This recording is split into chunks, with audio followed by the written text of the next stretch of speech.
Gente, todo mundo pegou a água? Me falem agora que eu vou começar o evangelho, porque senão... Muito obrigada, Senhor Jesus, por mais essa oportunidade maravilhosa de estudo que estaremos realizando agora.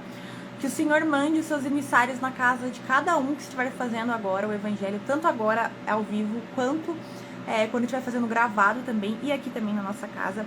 Eu agradeço imensamente por essa oportunidade maravilhosa de estudo. Que os bons espíritos me intuam para abrir um texto do evangelho que estivermos precisando, e que me intua para uma boa leitura, para uma boa interpretação, para que todos possam entender e fluidifiquem as nossas águas também. Agradecemos a Deus e a Jesus imensamente. Iniciamos agora, que assim seja. Capítulo 11, amar ao seu próximo como a si mesmo, tá? O texto vai ser a fé e a caridade. Então vamos lá. Eu vos disse, ultimamente, meus caros filhos, que a caridade sem fé não bastava para manter, entre os homens, uma ordem social capaz de tornar felizes. Então aqui, né, vamos já no começo. Ele pega aqui, ele fala assim, a caridade sem fé não basta para se manter. Porque quando você tem caridade, você também tem fé. E vice-versa, certo? Uma ordem social capaz de os tornar felizes. Então aqui ele fala que juntando a fé com a caridade, você pode ser muito feliz. Isso é verdade. Quando você começa a ajudar as pessoas, você começa a ter fé e a ajudar as pessoas, você se torna uma pessoa muito mais feliz do que uma pessoa desiludida da vida. Obviamente, né? Prosseguindo.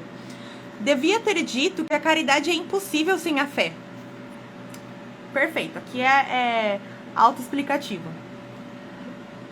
Podereis encontrar em verdade impulsos generosos mesmo nas pessoas privadas de religião, mas essa caridade austera que não se pratica senão pela abnegação, pelo sacrifício constante de todo o interesse egoístico. Então ele vai falar aqui, né? Em verdade, impulsos generosos mesmo nas pessoas privadas de religião. Então, o que acontece? Ele fala aqui que não importa a tua religião, né? Se você tem fé e você pratica caridade, você já vai se tornar uma pessoa boa. Não necessariamente que você tem que se apegar a uma religião em si, né? Porque tem gente que realmente não gosta, e tudo bem. Só que a importante é igual que ele fala aqui, é você ter a fé e praticar a caridade, tanto com o próximo quanto a si mesmo, né? Fazer o bem para si mesmo, que é muito importante. Mas essa caridade austera que não se pratica senão pela abnegação, pelo sacrifício constante de todo interesse egoístico. Então aqui, austera, eu não sei o que significa, vou ser sincera porque sinceridade é tudo. Mas o que eu entendi pelo aqui, que a gente tem que ter a abnegação e o sacrifício constante de lutar contra as nossas crenças egoístas, aos nossos defeitos. Tá? Os nossos defeitos, a gente tem que lutar constantemente, mesmo que a gente não tenha uma religião, certo? Mesmo que a gente não tenha uma religião, a gente tem que lutar constantemente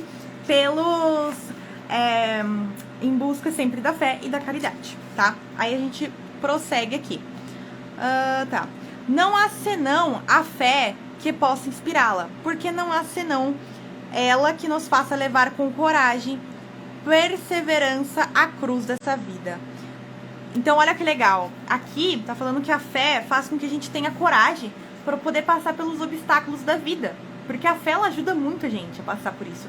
Todo mundo aqui que já esteve num momento difícil, eu tenho certeza que quando teve fé, conseguiu superar esse momento, né? Pode ter sido demorado, pode ter sido mais rápido, mas superou. Por quê? Porque a fé, ela dá essa força maravilhosa para que a gente possa superar isso. E é incrível, né? Particularmente. Aí vamos agora aqui. Para quem tá entrando, pegue o copo de água, porque estamos fazendo um evangelho. Sim, meus filhos, é em vão que o homem, ávido de prazeres, se queira iludir sobre a sua destinação nesse mundo, sustentando que ele é permitido não se ocupar senão da sua felicidade. Então, olha só que interessante. Ele tá falando aqui, ó.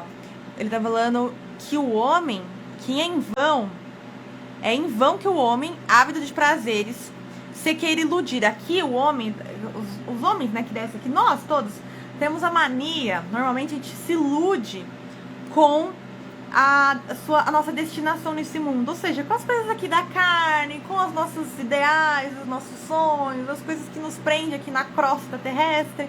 A gente tem essa mania de se iludir. Isso é verdade. Senão ia estar todo mundo espiritualizado, né? Sustentando que ele é permitido não se ocupar senão da sua felicidade. Então ele sustenta, ele justifica a resposta dele que ele tem que ficar feliz. Então se ele tem que ficar feliz, ele pode beber, ele pode cometer adultério, ele pode fazer, sei lá, um monte de coisa errada aí que a maioria das pessoas fazem em nome da felicidade. Ser consumista, né? Comer demais ou não comer nada. Então é interessante. Vamos lá. Certamente, Deus nos criou para sermos felizes na eternidade. Entretanto, a vida terrestre deve servir unicamente ao nosso aperfeiçoamento moral. Então aqui ele já fala na lata. A nossa existência aqui na Terra, ela é para nosso aperfeiçoamento moral. Então a única coisa que você veio aqui fazer na Terra é para se melhorar como espírito, evoluir. E claro, com isso pagando as suas expiações, passando por provas, entendeu? Evoluindo, crescendo, porque provas e expiações fazem com que a gente tenha aperfeiçoamento moral. Então, uma coisa puxa a outra, entendeu? Nada mais, nada menos que isso. A gente não veio na Terra pra ficar perdendo tempo. A gente tem que parar com esse negócio de achar que a nossa vida é infinita aqui na Terra e começar a fazer coisas mais úteis. A gente perde muito tempo. Muito tempo, gente. Depois eu vou falar sobre isso, viu? Que se adquire mais facilmente com a ajuda dos órgãos e do mundo material. Então aqui tá falando que ajuda muito essa nossa questão aqui de se iludir e pra ao invés de a gente ter o aperfeiçoamento moral, é bem complicado, porque o que acontece? A gente ajuda, tem a questão do mundo material, o mundo carnal aqui, né? Então fica realmente mais difícil pra nós. Sem contar as vicissitudes comuns da vida, as diversidades dos vossos gostos, das vossas tendências, de vossas necessidades. É também um meio de vos aperfeiçoarem, vos exercitando na caridade. Então, assim, você tem que ver os seus gostos, a sua diversidade, as suas tendências, as suas necessidades. Se conheça. Você se conhece? Você conhece os seus defeitos, as suas qualidades? Você já foi sincero com você mesmo? Ou você passa a mão na tua própria cabeça, se defendendo, ou se colocando sempre no topo do pedestal? Eu percebo que tem gente que... A maioria das pessoas não se conhecem, gente. Vocês têm que começar a se conhecer. Porque quando a gente se conhece, a gente sabe os nossos potenciais, as coisas que a gente tem que melhorar, né? Os nossos obstáculos internos. Se torna muito mais fácil para que tanto a gente possa evoluir moralmente, quanto que a gente possa exercitar melhor a caridade, que automaticamente vai nos dar, assim, uma felicidade. Todo mundo se sente bem praticando a caridade. Vamos lá, a verdadeira caridade, né, claro. Deixa eu ver. Porque não é senão a força de concessões e de sacrifícios mútuos que podeis manter a harmonia entre elementos tão diversos. Então ele começa aqui. Porque não é senão a força de concessões e de sacrifícios mútuos. Ou seja, a gente tem que fazer sacrifícios. É a abnegação a Deus. Qual o problema? Ai, porque eu quero ir pra balada, né? Então, tipo, eu não quero me aperfeiçoar moralmente porque eu quero curtir, eu quero ser feliz. Mas isso não é felicidade. Pode ter certeza que isso vai ser uma felicidade totalmente momentânea. E no final da noite, no final dessa festa, ou do que você estiver fazendo, você vai estar se sentindo vazio, podre, e com aquela sensação horrível dentro de você, que tem uma dor no peito tão grande que você não consegue explicar. E isso é com tudo, não é só com festa. Se você faz sexo aí só por fazer, se você usa droga, se você faz qualquer coisa. Eu já senti essa sensação inúmeras vezes, porque eu tava em busca da felicidade constante e eu não encontrava. Eu só encontrei na caridade e na abnegação a Deus. E aí eu me senti muito feliz, de verdade. Então é bem complicado. Entretanto, tendes razão afirmando que a felicidade está destinada ao homem nesse mundo. Se a procurais, não nos prazeres materiais, mas no bem. Gente, autoexplicativo novamente. Então aqui, a felicidade Deus dá pra gente. A felicidade é Deus, anotem isso. Deus quer te ver sorrindo. Deus não quer te ver sofrendo. Deus não quer te ver mal. Só que você é herdeiro de si mesmo. Tudo que você tá pagando nessa vida, você fez nessa vida mesmo ou em outras vidas. Então assim, você só pode culpar a si mesmo. E se você sabe que tudo é culpa sua, no final das contas, e que você concordou com tudo que você tá passando nessa vida, busque se melhorar e buscar ter fé e praticar a caridade, que é o nome desse texto, a fé e a caridade, porque aí você vai ter uma felicidade, entendeu? Você vai ser feliz, pode ter certeza, tá? É altos e baixos, altos e baixos. A vida aqui na Terra é essa a decisão da gente tomar de vir para um planeta prova e expiação. É altos e baixos. Vai fazer o quê? Já estamos aqui. Vamos lá. A história da cristandade fala dos mártires que foram ao suplício com a igreja. Hoje em vossa sociedade, não é preciso para seres cristão, nem o holocausto de mártir, tá certo, nem o sacrifício da vida, mas única e simplesmente o sacrifício do vosso egoísmo, do vosso orgulho, de vossa vaidade. Então aqui tá falando, antigamente acontecia tanta coisa, sabe, pra gente poder criar fé. Ele falou aqui do holocausto do mártir e que a gente não precisa nem ter uma religião necessariamente. Não precisa. Só que sabe o que você tem que fazer?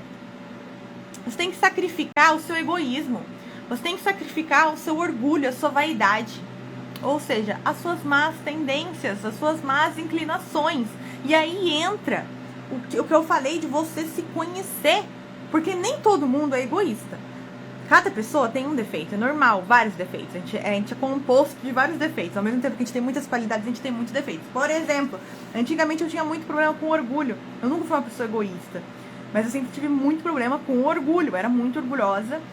E isso era ruim, entendeu? E aí quando eu notei que eu tinha esses defeitos, eu comecei a trabalhar eles dentro de mim pra que eu revertesse isso, porque não é possível que eu não consiga reverter uma coisa dessa, entendeu? Você é capaz de fazer qualquer coisa. E aqui, o nome do texto é a fé e caridade. Fé move montanhas, então você vai conseguir tirar e mover aí o teu orgulhinho, a tua vaidade, o teu egoísmo de dentro de você. Basta você querer e se dedicar a isso, é o sacrifício que eles estão falando aqui, entendeu?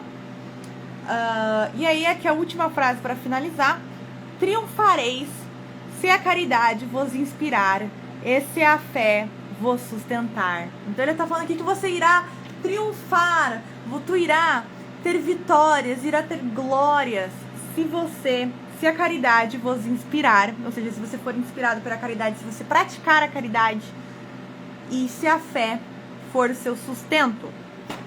Então, totalmente autoexplicativo, né? A fé e a caridade, elas andam lado a lado, e é muito importante que a gente tenha essa para poder trabalhar com as nossas más inclinações, os nossos defeitos aí internos. Ai, gente, o evangelho é sempre muito perfeito. Toda vez que eu faço o evangelho eu me sinto muito bem. Vamos comentar sobre esse evangelho maravilhoso. Vou encerrar e aí depois vocês já podem colocar o que vocês acharam, o que vocês pensam sobre isso. Muito obrigada, Senhor Jesus, por mais um evangelho maravilhoso que poderemos realizar hoje, no dia de hoje. Muito, muito obrigada a todos os bons espíritos que foram na casa de cada um aí, que estavam praticando o evangelho, tanto agora, ao vivo, quanto gravada a live. Muito obrigada, que o Senhor possa nos abençoar para que a gente esteja cada dia melhor. Encerramos agora esse evangelho, que assim seja.